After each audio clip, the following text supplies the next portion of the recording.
الله أكبر الله أكبر الله أكبر. Bismillahirrahmanirrahim. Assalamualaikum warahmatullahi wabarakatuh.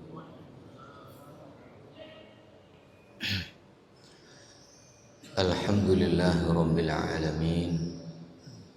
Wassalatu wassalamu ala sayyidil mursalin nabiyyina Muhammadin wa ala alihi wa ashabihi ajma'in.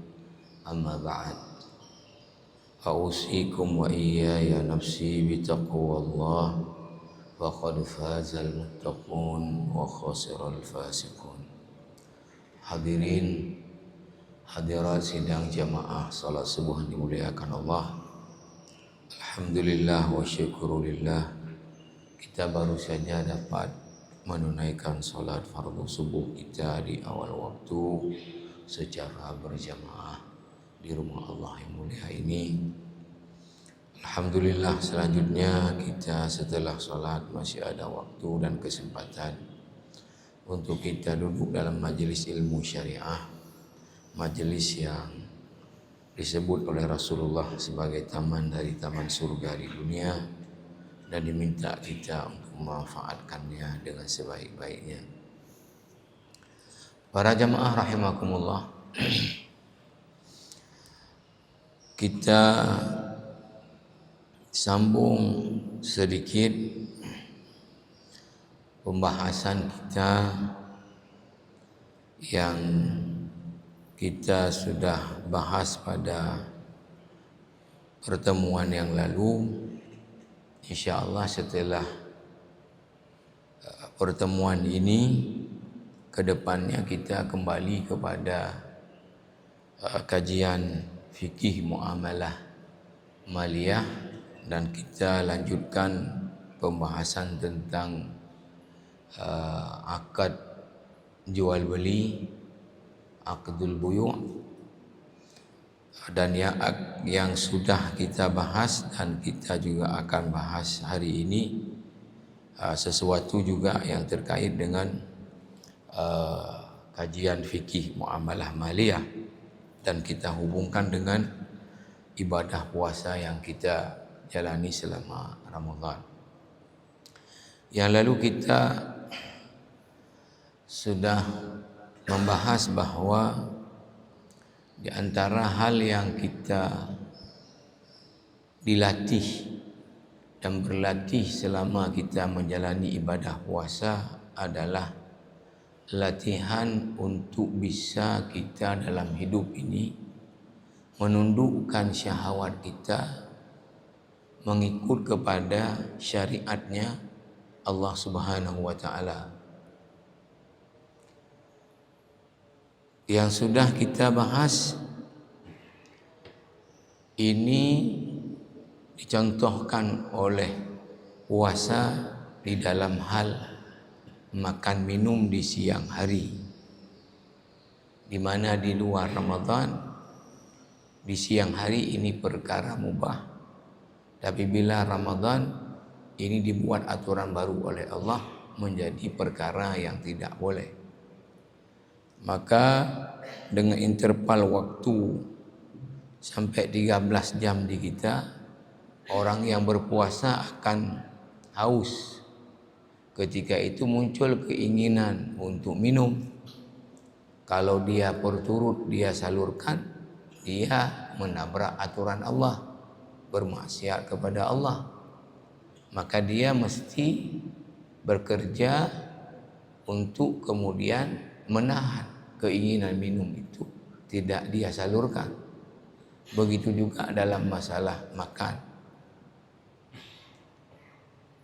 Puasa mencontohkan dalam hal tertentu, tapi yang diinginkan kita mengambil falsafahnya, bahwa dalam hidup ini kalau muncul macam-macam keinginan yang penggeraknya adalah syahwat yang ada pada kita, selama dalam menyalurkannya menabrak aturan Allah, kita harus punya kemampuan untuk tidak menyalurkannya, atau dalam arti lain menahannya, mengendalikannya. Jamaah rahimakumullah, Syekh Saleh Al-Munajjid membahas dalam kitabnya Mufsidatul Qulub bahawa salah satu hal yang merusak hati orang beriman itu adalah perkara syahwat. Nah, syahwat itu apa? Keinginan kepada sesuatu, secara bahasa itu syahwat. Secara istilah, jiwa kita suka kepada apapun, itu disebut dengan syahwat. Lalu sebetulnya, kata Syekh Saleh Al-Munajjid, syahwat itu Allah ciptakan dan tempel pada semua kita ini untuk apa? Maka yang pertama kata beliau, justru untuk kemaslahatan hidup kita. Hidup manusia ini enggak bisa bergerak, bahkan enggak bisa hidup di dunia ini kalau tidak ditempel syahwat. Yang kedua, baru Allah menguji kita lewat syahwat yang Allah tempel pada kita. Apakah kita tetap taat kepada Allah, atau justru kita taatnya kepada syahwat kita dengan membangkang kepada Allah Subhanahu wa taala? Maka oleh karena itu Syekh Saleh Al-Munajjid membahas kapan kalau begitu syahwat tercela, kapan terpuji. Selama syahwat yang Allah tempel pada kita, kita salurkan sesuai dengan syariatnya Allah, maka syahwat yang ada pada kita menjadi terpuji. Tapi kalau kita salurkannya bermaksiat kepada Allah, maka ketika itulah syahwat kita menjadi tercela dan kita berarti gagal menjalankan satu ujian dari Allah Subhanahu wa taala. Jamaah rahimakumullah. Nah, kalau kita lihat dalam hidup ini seperti Allah sebut dalam surah Al-Jathiyah ayat 23, banyak orang beriman gagal menjalankan ujian ini. Dalam arti dia lebih turut kepada syahwatnya ketimbang patuh kepada Allah. Yang Allah suruh dia enggak buat, yang disuruh sama syahwatnya itulah yang kemudian dia buat, sekalipun itu bermaksiat kepada Allah Subhanahu wa taala. Nah, yang sudah kita bahas dengan kitab Al-Madkhal ila Fiqhil Muamalat Al-Maliyah, bahwa berdasarkan surah Al-Imran ayat 14, syahwat yang Allah tempel pada kita itu ada 3. Zuyyina lin-nasi hubbus syahawat minan nisa wal banin wal qanatiril muqantara. Pertama, Allah tempel pada semua kita yang laki-laki ini suka kepada perempuan. Berlaku juga sebaliknya, perempuan Allah tempel padanya suka kepada laki-laki. Yang kedua, ya, orang yang sudah berkeluarga punya anak, dia pasti suka kepada anak-anaknya. Yang ketiga adalah harta. Maka semua orang Allah tempel pada dia suka kepada harta. Syekh Muhammad Utsman yang mengarang kitab ini, sudah mulai kita baca sedikit kemarin, menyebutkan dari 3 syahwat yang Allah tempel yang paling kuat menggerogoti manusia dalam hidup ini adalah syahwat kepada harta. Ini paling kuat merongrong manusia berbanding dengan 2 syahwat lainnya. Dan kita sudah membacakan dalilnya dari Quran, dalilnya dari hadis, dan juga bukti dalam kenyataan kehidupan di dunia ini. Maka oleh karena itu, di dalam kitab ini dibuat satu pembahasan nadratul islami ilal mal. Bagaimana Islam memandang kepada harta. Nah, sebelum itu jamaah rahimakumullah, saya baca ini sedikit kita tambahkan apa dampak buruk ya secara khusus yang timbul akibat orang dipengaruhi oleh syahwat dia kepada harta. Syahwat dia kepada harta. Yang pertama adalah di dalam hadis Sahih Bukhari disebutkan, "Lau kana libni Adam wadiyani min dhahabin labtagha thalithan." Kalau sekiranya manusia ini dia sudah miliki 2 lembah daripada emas. Lembah itu kalau di Arab ya ada bukit di tengahnya itu adalah lembah. Nah, kalau 2 lembah dari emas ini kalau kita hitung berapa jumlahnya itu kan triliun. Tapi manusia secara syahwatnya kepada harta itu pasti dia ingin lagi yang ketiga. Jadi syahwat kepada harta ini enggak pernah cukup-cukup kalau itu diperturut. Nah, kalau orang memperturut syahwat nafsunya kepada harta atau syahwatnya kepada harta, maka ini tidak pernah cukup-cukup. Akhirnya apa? Dia akan dibuat capek oleh syahwatnya untuk terus ya mencari harta. Yang kedua, dan ini sangat terbukti dalam kenyataan hidup ini. Kata Rasulullah dalam hadis yang sahih, "Ma dhi'bani ja'i'ani ursila ala ghanamin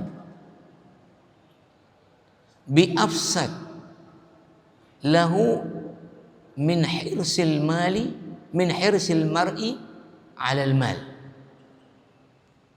Tidaklah 2 ekor serigala yang lapar. Artinya serigala dikurung dulu biar lapar, dia jangan dikasih makan selapar-laparnya. Setelah itu ke dalam kandang 2 ekor serigala lapar ni kita lempar kambing. Serigala sedang sangat lapar. Bagaimana dia akan hancurkan kambing ini untuk dia mangsa? Ini tidak lebih parah daripada tomaknya manusia kepada harta. Teprik puyana.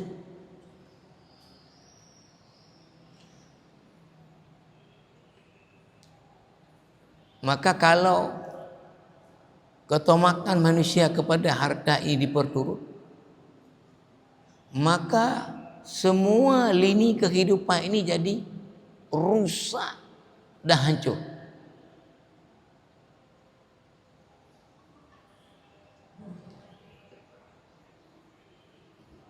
Maka kalau kita mencermati sebetulnya konflik yang terjadi di berbagai level dan di berbagai skala itu kalau ditarik benang merahnya itu ujung-ujungnya adalah pada rebut-rebut harta. Ini misalnya yang non kita ya. Rusia dengan Ukraina. Itu kalau ditarik benang merahnya, ujungnya adalah nanti rebutnya adalah apa? Harta. Konflik ya di mana-mana di dunia ini, bahkan mohon maaf mungkin zahirnya masalah agama, tapi di balik itu benang merahnya kalau kita tarik nanti rebut-rebut harta. Sistem bernegara akan hancur dan rusak kalau orang-orang yang ada kekuasaan di negara itu hidupnya dah tomak kepada harta. Yang terperi ubana.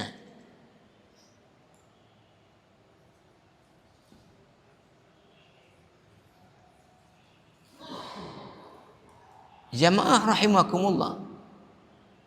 Maka ketika Rasulullah sallallahu alaihi wasallam menyebutkan ada 3 perkara yang merusak manusia di dalam hidup ini. Dalam hadis riwayat Imam Al-Baihaqi, salas muhlikat, 3 perkara yang membinasakan manusia. Salah satu dan yang pertama disebut adalah syuhun muta'an. Baru kemudian wahawan muttaba'an wa i'jabul mar'i li nafsihi. Yang pertama, yang 3 perkara yang merusak manusia dalam hidup ini, syuhun muta'. Syuh itu tamak kepada harta yang membuat orang itu pelit, takut sekali hartanya itu berkurang. Maka ya, ketika Rasulullah sallallahu alaihi wasallam menyebutkan kebalikannya, 3 hal yang menyelamatkan manusia, salas munjiat, tadi salas muhlikat. Itu satunya persis yang kita praktekkan selama kita berpuasa dalam mengendalikan syahwat kita. Apa kata Rasulullah? Salas munjiat, 3 hal yang menyelamatkan manusia dalam hidup ini. Yang pertama adalah apa? Khasyatullah fis sirri wal alaniyah. Takut kepada Allah fis sirri, dalam orang lain tidak tahu, apalagi wal alaniyah, yang orang lain terang-terangan tahu. Jadi kita yang membuat kita ketika haus tidak kita minum, padahal air ada, orang lihat enggak ada, kalau kita minum orang enggak tahu, karena kita bawa keyakinan kalau kita minum Allah tahu, dan kita bawa keyakinan kita kalau minum diazab nanti di akhirat. Sehingga karena takut kepada azab inilah yang membuat kita kemudian tidak melakukan itu. Maka ya, Syekh Saleh Al-Munajjid ketika membahas kaifa nata'amal ma'asyahawah, bagaimana kita ini berinteraksi dengan syahwat, maka rumusnya adalah bahwa ketika syahwat kita mendorong kita kepada sesuatu, dalam melakukannya itu bermaksiat kepada Allah, kita harus mengedepankan rasa takut kepada azab Allah ketika kita bermaksiat kepada Allah Subhanahu wa ta'ala. Nah, ini jamaah rahimakumullah. Maka tadi imam ya kita membacakan satu ayat, ini surah Al-Hasyr juga ada di ayat 10, di ayat 9, tadi di surah At-Taghabun juga dibaca. Wa man yuqa syuhha nafsihi faulaika humul muflihun. Siapa yang mampu dalam hidup ini mengendalikan ketomakan dia kepada harta, inilah orang-orang yang beruntung dunia akhirat. Wa man yuqa syuhha nafsihi faulaika humul muflihun.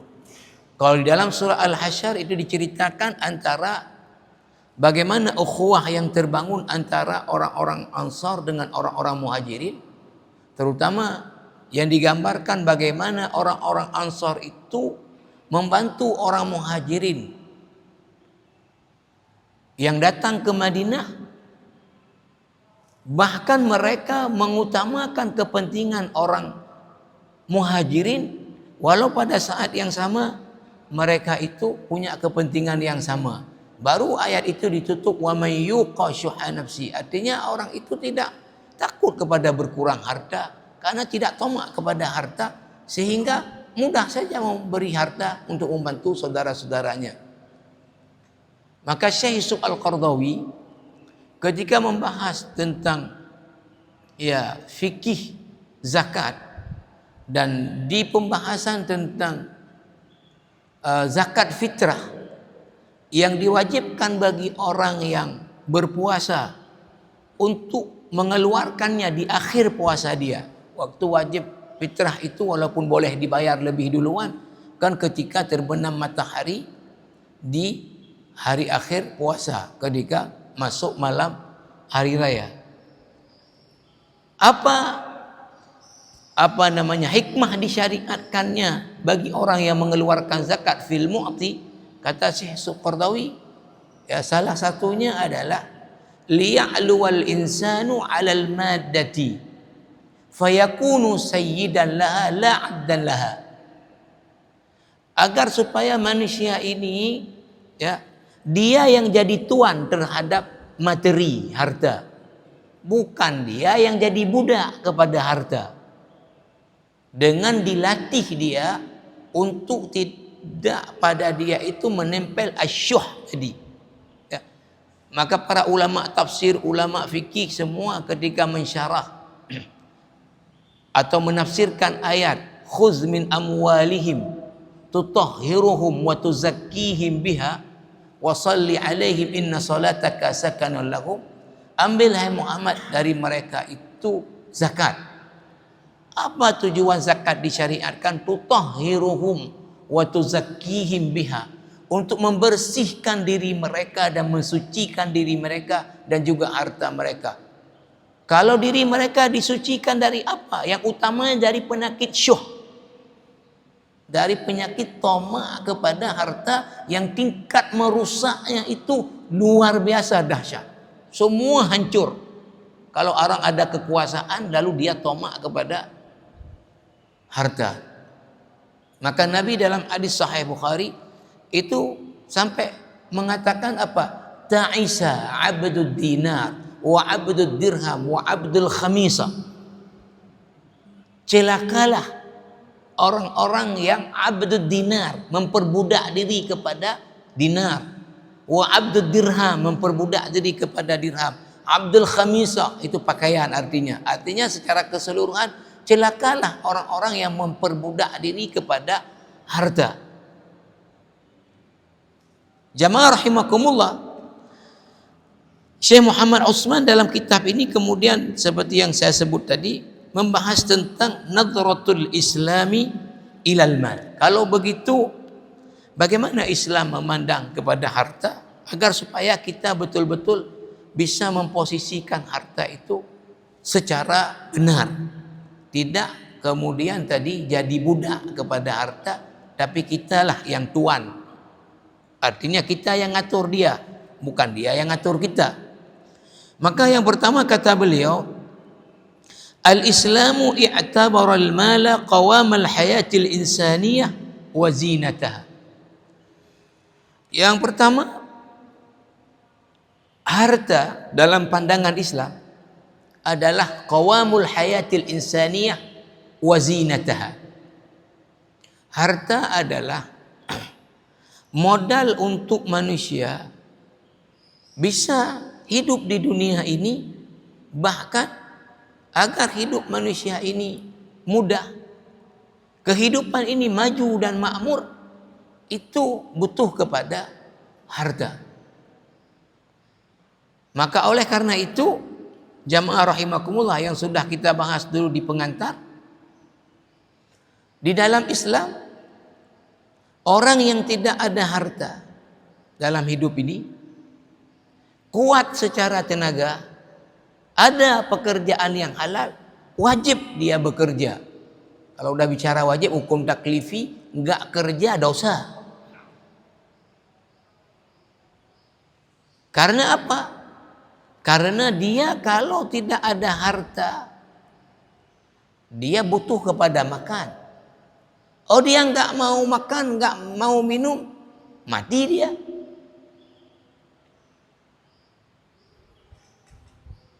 Sedangkan Allah mengatakan wala tulqu bi aidikum ila tahlukah. Tidak boleh kalian mencemplungkan diri dalam kebinasaan. Maka orang yang secara fisik dia kuat, pekerjaan yang halal ada, dia tidak punya harta, hukum mencari harta bagi orang ini adalah wajib. Bahkan Syekh Muhammad Al-Ghazali dalam kitabnya Khuluqul Muslim itu mengatakan apa? Orang yang secara fisik tadi kuat, ada pekerjaan yang halal, tapi dia malas menggantungkan diri dengan meminta-minta kepada orang, maka hukum dia meminta-minta itu haram. Karena yang wajibnya dia adalah bekerja. Jamaah rahimakumullah, di dalam kajian zakat Syekh Yusuf Qardawi dalam fiqh zakat, dalam kitab Al-Mu'tamad fil Fiqh Syafi'i, karena ada hadis orang yang secara fisik dia kuat, pekerjaan yang halal ada, tapi dia enggak mau kerja, lalu karena dia enggak kerja, jatuhlah dia fakir, jatuhlah dia miskin. Dia kemudian datang minta zakat dengan status dia miskin, status fakir. Padahal secara fisik dia kuat, padahal dia pekerjaan ada. Maka haram pertama bagi orang ini meminta zakat, haram bagi amil memberi zakat kepada orang ini. Karena apa? Rasul mengatakan la tahillu sadaqatun lidhi mirratin sawiyin. Enggak halal zakat itu diberikan kepada orang kuat secara fisik untuk bekerja, ada pekerjaan tapi malas, enggak mau kerja, nunggu diberi daripada zakat. Yang kedua yang kita bahas juga di kajian fikih muamalah apa?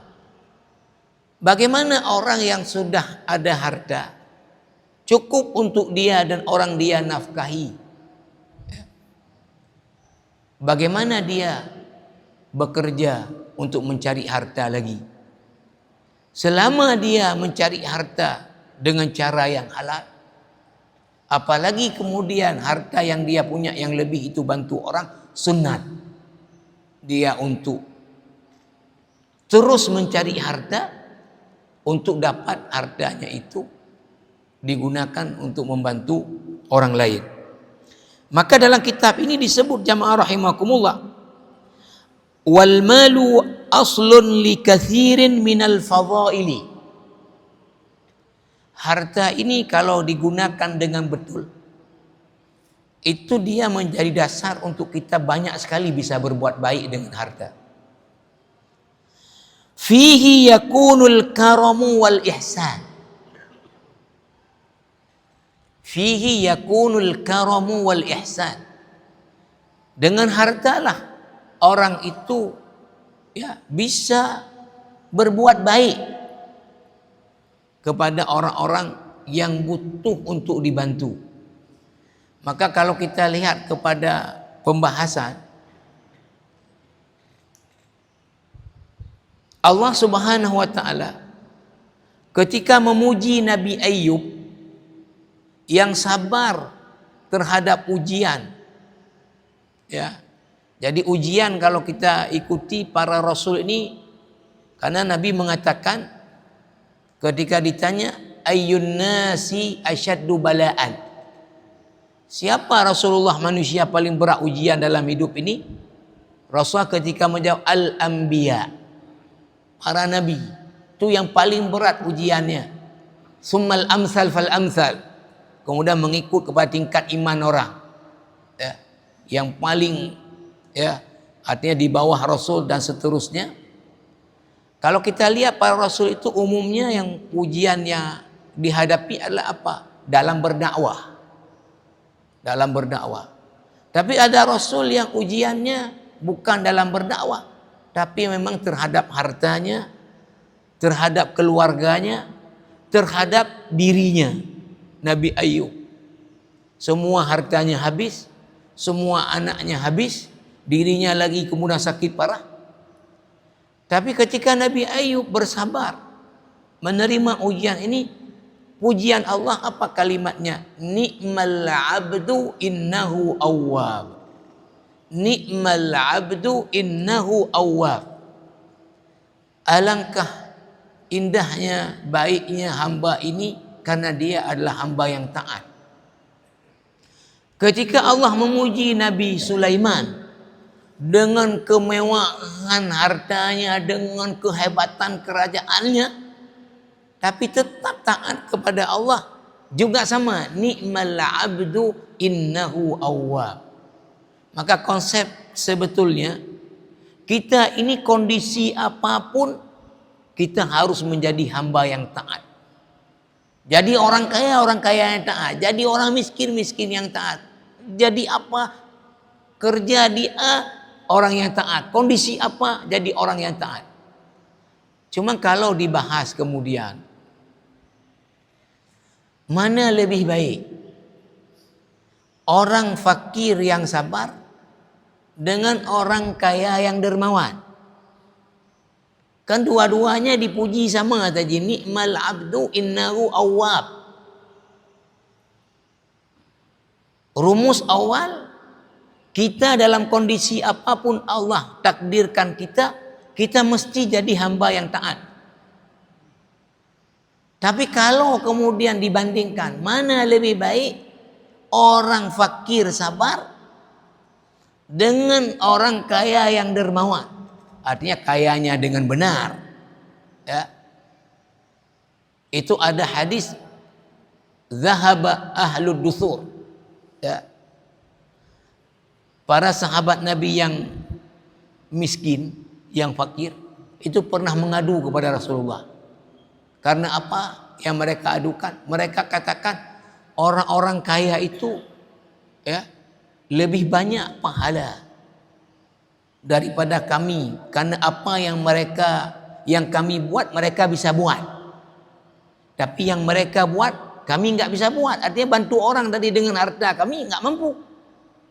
Rasul mengatakan kepada mereka, mau kalian aku ajari sesuatu yang kalau ini kalian bacakan akan mengalahkan mereka? Tentu mereka mengatakan mau. Diajarkanlah apa? Zikir. Subhanallah walhamdulillah wa la ilaha illallah wallahu akbar. Diamalkanlah ini orang-orang fakir. Diketahui keutamaannya oleh orang kaya. Mereka mengamalkan juga ini. Subhanallah. Datang lagi orang-orang fakir ini kepada Rasulullah. Wahai Rasulullah, yang engkau kasih kemarin itu udah diamalkan juga sama mereka.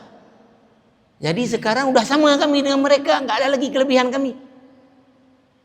Rasulullah mengajarkan orang-orang inilah kelebihan yang Allah berikan kepada mereka yang harus kalian artinya ridho. Nah, makanya tadi dikatakan di sini, ya,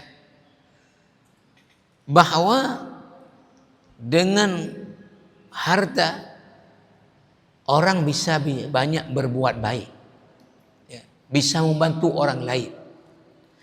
Maka di sini juga dikatakan wa musa'adatul ikhwan wa qada'ul hajat wa li'ighathatin fi shiddah wal mulimmat wa iktisab alhamdi was thana bimusawati adh-dhu'afa wal fuqara wa tarbiyatil yatama wa i'anatil aramili wal masakin wa bina' duril ilmi والملاجئ والمستشفيات والمشروعات الخيرية إلى غير ذلك.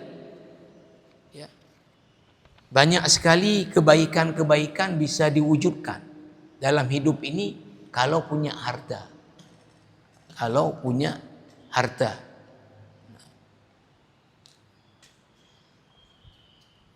Jadi harta di satu sisi adalah memang modal untuk hidup di dunia ini.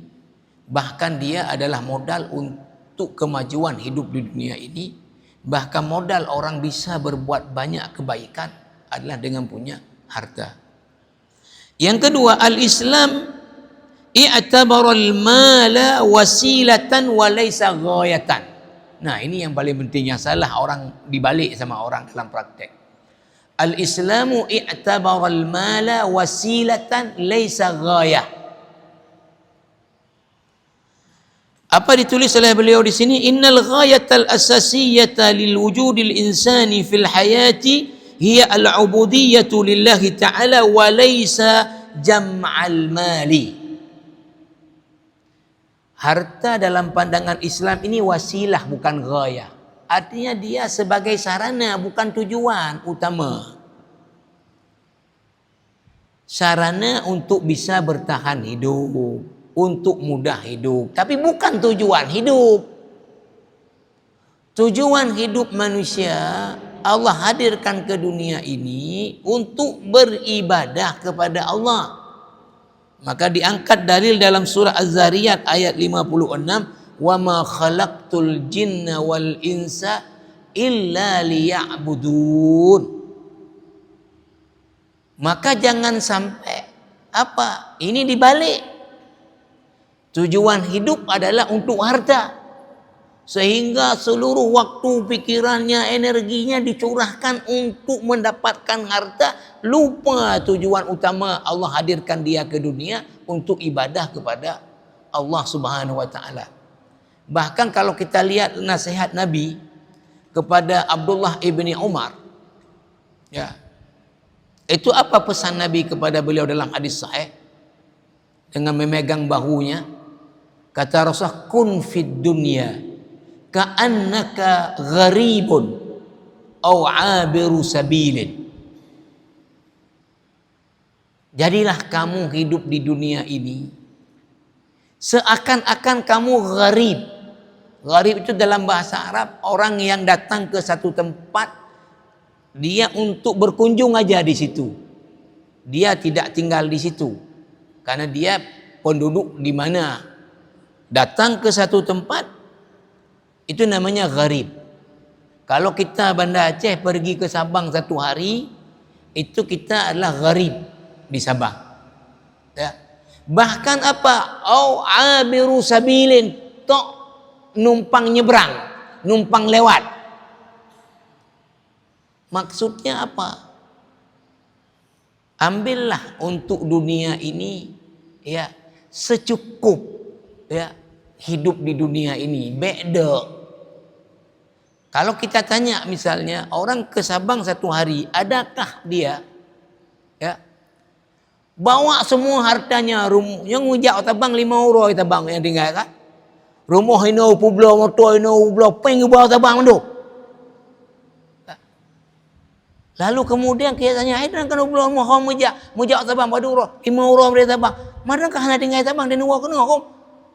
Pasti orang akan mengatakan, pungor orang berdi, pungor.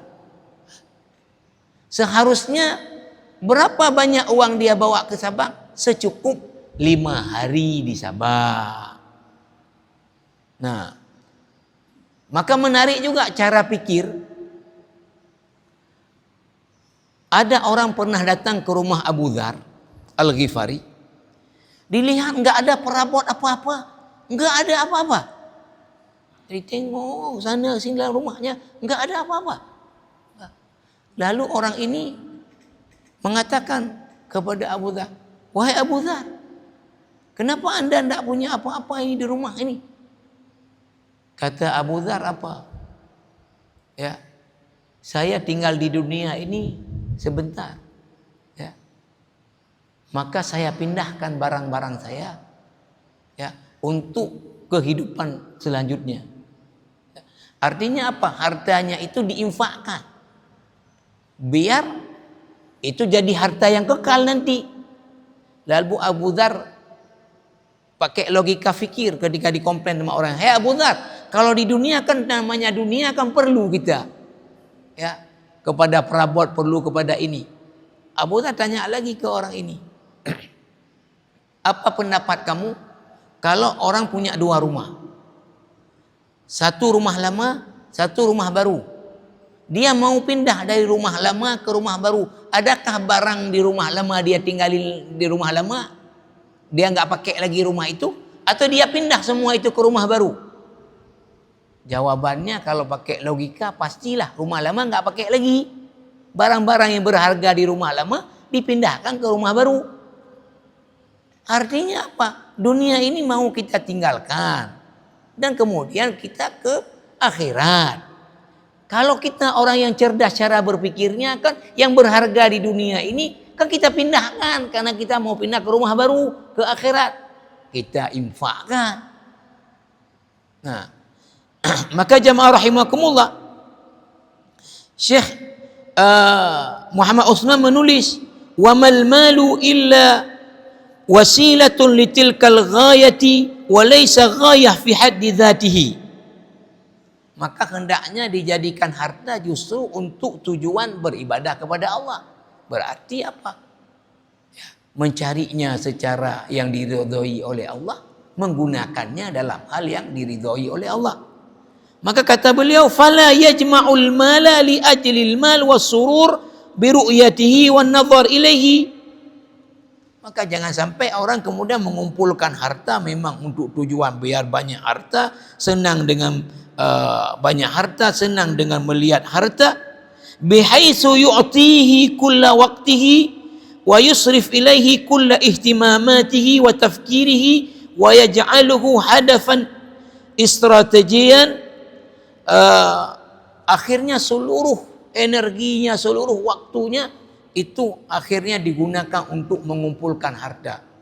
Kenalah dengan ayat, "Wailul likulli humazatil lumazah alladzi jama'a malan wa 'addadah yahsabu anna malahu akhlada." Terakhir beliau sebutkan, "Al-Islamu ja'ala jam'al insani lil mali mas'uliyatan wa laysa sultatan." Islam menjadikan mengumpulkan harta ini perkara yang diminta pertanggungjawaban di akhirat, bukan untuk gagah-gagahan.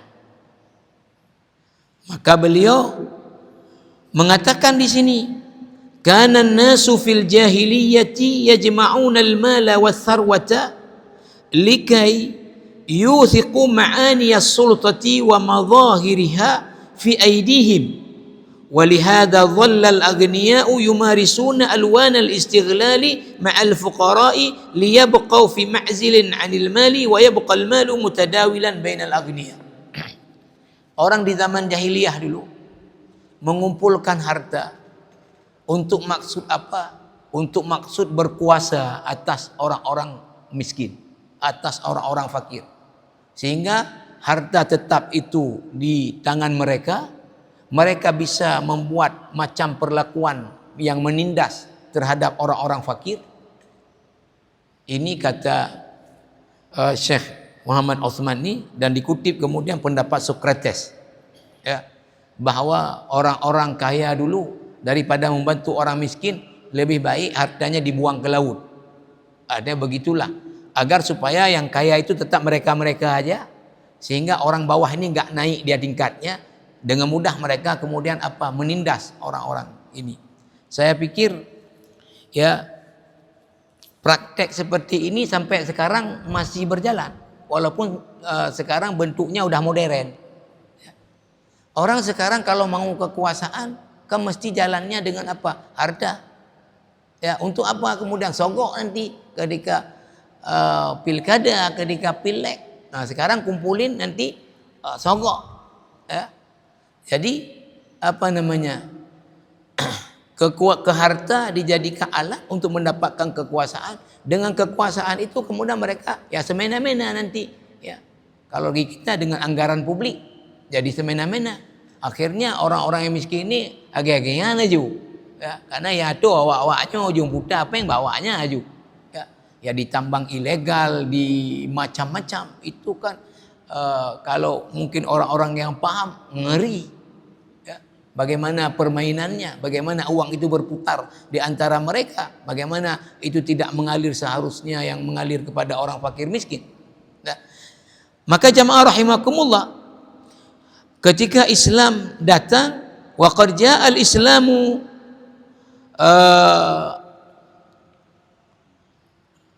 وقد جاء ولما جاء الإسلام رسخ في نفوس الناس معاني التراحم والتكافل وأن هذا المال الذي أفاءه الله على الناس سيكون مما يسأل عنه يوم القيامة من حيث اكتسابه وإنفاقه قال تعالى ثم لتسألن يومئذ عن النعيم.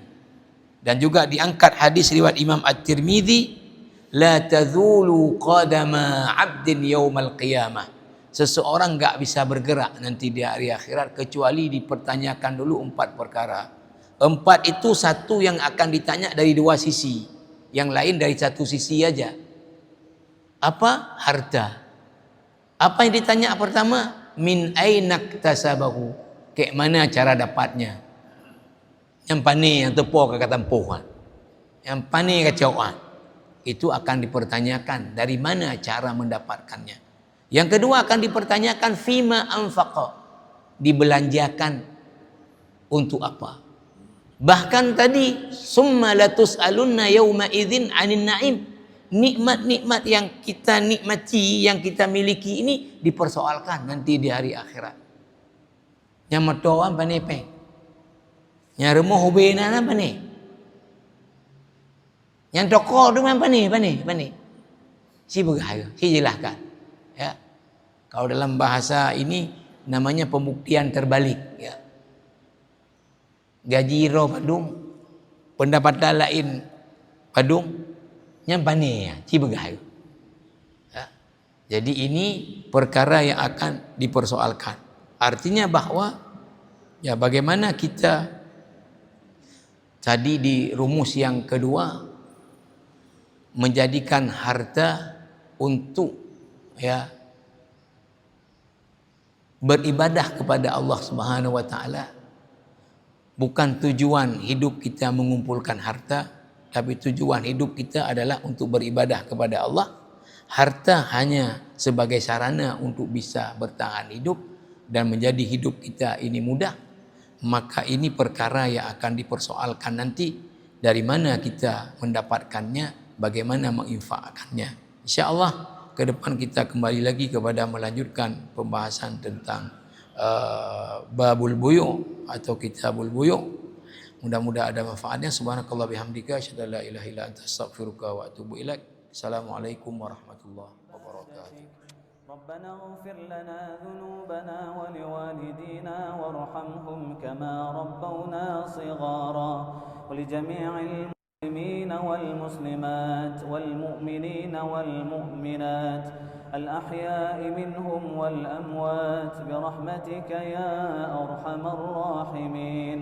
اللهم انصر إخواننا المسلمين المستضعفين في فلسطين. اللهم انصرهم على أعدائهم. اللهم انصرهم نصرا عزيزا. اللهم أعز الإسلام والمسلمين وأهلك الكفرة والمشركين ودمر أعداءك أعداء الدين واجمع كلمة المسلمين على الحق يا رب العالمين. ربنا آتنا في الدنيا حسنة وفي الآخرة حسنة وقنا عذاب النار. وصلى الله على سيدنا محمد وعلى آله وصحبه Terima kasih Gibraltar. والحمد لله Terima رب kasih. العالمين.